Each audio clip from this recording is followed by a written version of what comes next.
ayada markaa gurigeeda imaaday bil kadib waxay tiri baydhabo ku diraya baydhabo markaan aaday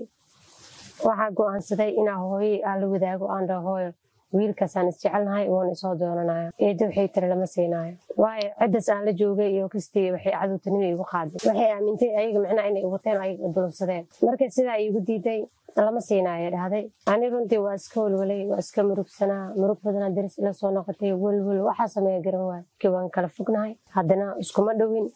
haddana ciddayda ii diideen maadaama eeda diiday aabbihi hooyana waxay dhaheen eedo waxay diideen lama samaynayo waayo eedo waa eeda habaarkeeda lagama soo qabsado eedo waxay diideen lama samayn karo hooyo kaa ilaah og meesha ogelaaya ninkaas iska da macnaha hooyo aabana waxay u sheekaysa ninka anaa aqaano waa nin xun laakiin ma taqaanayo bes markay sidaa dhacday wiilku waa la ii diiday muddo markay kasoo wareegtaaday 5 bilood camal aan iska walwalsanahay aan haddana wiilkala aan isbarannay mid labaad kii meeshii ma ku goyso marka hadii la diiday ma goynin walaaltinimo naga dhaxeeyay maadaama waalidka isku faa'iiday labadiina ku qanacdeen in walaaltinimo naga dhaxeeyo waan ku qanacnay naxariista duu dhintay marka wiilkala aan isbarannay wiilkii markaan isbarannay wuxuu igu dhahay horta wiilka waxaan isku barannay gabar saaxiibo aan ahayn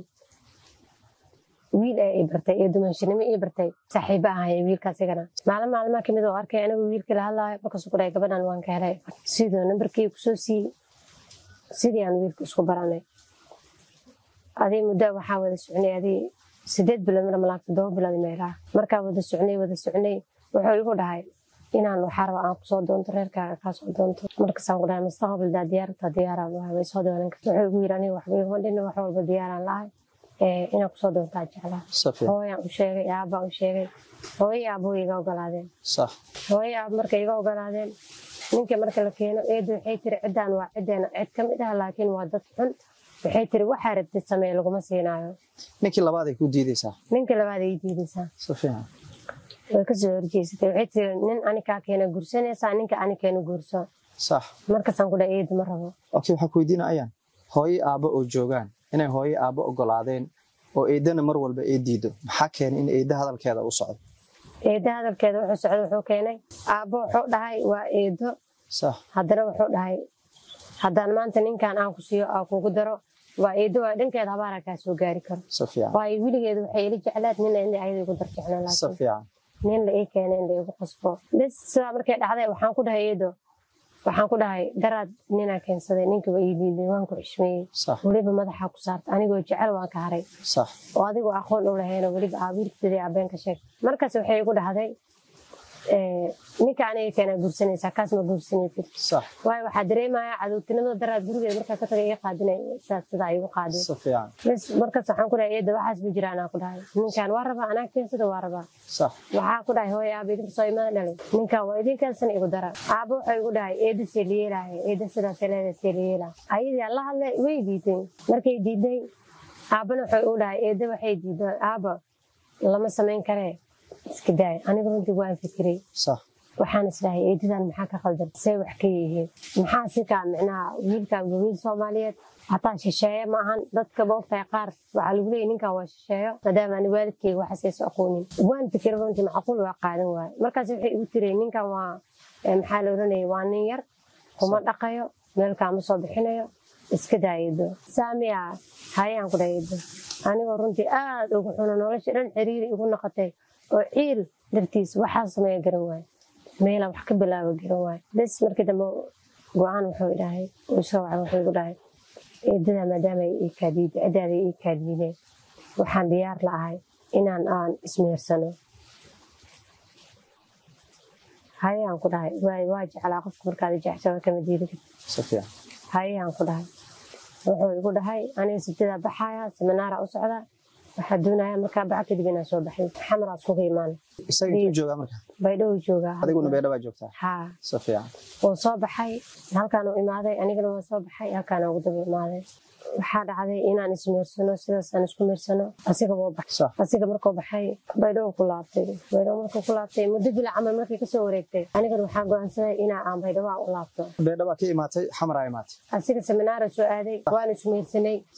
markaan ismeersanay kadib muddo meeshaan joogay wuu laabtay okay miis ma hirsateen oo kaliya masoo aqal gashay aqal lama dhihi karo laakiin waa dareemi shaas meel wada joogteen ku nooleedeen hal meel kuma aado nooleen tiin waa meel qaas ah ku kulmi jirnay aad iyo aad bas xagga markaan tagay marka adi muddo 3 bari markaan joogo waxaa dhacday inaan micnaa aasi kala iska dareemo waan shakiyay gabadha saaxiibanahay oo mar walba igrab taagneed aad iyo dhiirigelin jirtay gabadhaas aan la tashto waxaan ku dhahay baayo ninkii oo aan ismiirsanay muddo aday bal wax la jira camal kala maqanay sidoo halkaan uu joogaa wiilaa kasmaan arkin laakiin xamar isku soo meersanay baydhow markaa imaadana arinta waxaan rabay inaan la wadaagay uura iska qabsanaayay waxaan ku dhahay iraac nakeen uurkaas ka soo baaray uurkaan iska soo baaray uura leedahay lagu dhahay runtii marna waa naxay marna farxada ay noqoto waa ilmaha saayida u jeclaa ilaa yaraantii marka sidaa markay dhacday meel aan ka bilaabo garan waa meel aan fadhiistay waa jiray faamiliga maxaa u sheegi doontaa aabahay hooyada maxaa u sheegi doontaa eedada maxaa loo teegi doontaa anigoo lulsan gabadhi waxaan ku dhahay baay maxaa sameeyaa horta waxay igu tiri aad ay umar ku badan tahay adigoo ninka aad u sheegin hooyada u sheeg safiyan markaas waxaan ku dhahay baay hooyo anagoo ninka u sheegin waa ibn aadam waa qofka uu isbedeli karaa uma sheegi karo asiga markaas waxaan ku dhahay saasaan leeyahay uurba aan leeyahay markaas wuxuu igu dhahay oo maxaa la oranayay uuradaad leedahay markaan xagga ku geyni xagee ku geyna maxaa la dhahaa kitaab jaamaca ay ku dhaaratee balana iga qaadi aniga balanteena maxay ahayd biri haddaan maxaa la dhahay oo nolosheeda wax iska bedelaan inaa oo micnaha ay wanaajin doontid sacideeda u tegi doonto balanteena soo maahayn markaas wuxuu igu dhahay aniga war badan ma rabiyo dhahay nin kaligiis halkaan jooga ahay waalidkeyga halkaan ma joogaan hooyaday way maqan tahay hooyadiisa marka wuxuu ii sheegay inay jirto Canada laakiin Canada ma jirto Sacuudiga joogtaa marka hooyaday Canada jirta halkaan ma joogto aabay iyo walaalay gobol ay jiraan aniga hadda mustaqbal diyaarmay soo kuma qabo xilliga marka هو إقبال لكن كل ما جوي مستقبل ديار محل لا درات بلنتا إذا قادة أحد قاعد يناوي مركز سوي هداي أنا جو قرينا كوجستر ومستقبل ديار كله وحول بديار كله سوالف كلمة جديدة حتى هذا والد كي مدام إيه كديرين أنا كنت هذا مرة عيني وأنا كنت جعلاها وأنا كنت آمنة وحاول كلها حدانا كنت جعلان أنا كنت آمن سنين كان سوني أنا نحيالي وحول بكى أمانة وقال هذا مركز حول حي جعل وحلا ده إسكده جر كان أورم الله ذا ها تان جينا وكاس وحاقة صادني ها والله وحاسم يجروا واسكوي والمرق ما يشيء قبل تلفونكم معنا عنا كم عرني شبان كناي مركز سمناركم كم قيام سبيلو كل جوه بعده أزيجوك ناسي ويجوا ري مركب بحاي كدي بعدين بحاي صفيان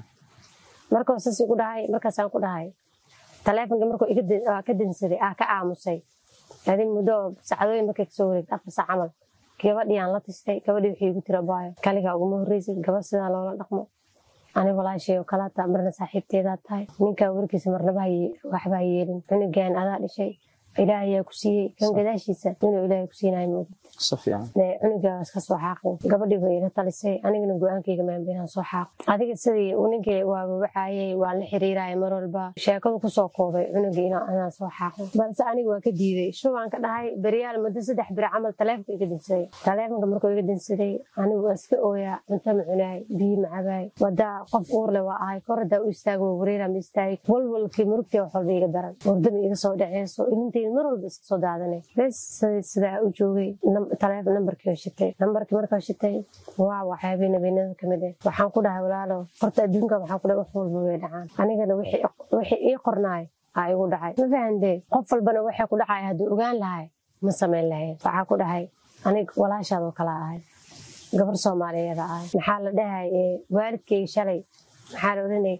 ay isma dhihinin gabadhii ninkan way mehersan doontaa macnaha kalsooni ugu qabay haday taa ogaan lahayn iimaanka diida lahayn waxaan ku dhahay walaalo sidaana ii gelin qof uur la waan ahay meel ka bilaw ma aqaan ilmo ilaahay isiyo xalaalna soo ma xaqi karo waxaan ku dhahay wax walba ana diyaar ku leeyahay taa hal joodar ma qabtid ana diyaar ku leeyahay inaan kugu la noolaa wuxuu igu dhahay warka badan dhadhigda war badan rabo igu dhahay